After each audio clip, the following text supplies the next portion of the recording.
Inilabas ng isang lider ng Kamara ang panibagong listahan ng mga questionabling pangalan na nakatanggap umano ng confidential funds mula naman sa tanggapan ni Vice President Sara Duterte.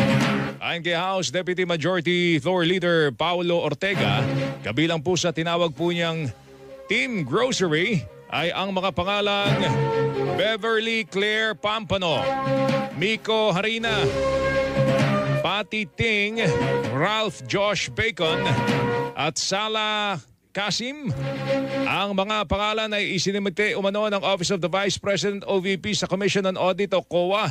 Gaya po ng mga nakalipas na questionabling pangalan na mga nabanggit ay wala ring record mula ho sa Philippine Statistics Authority o PSA.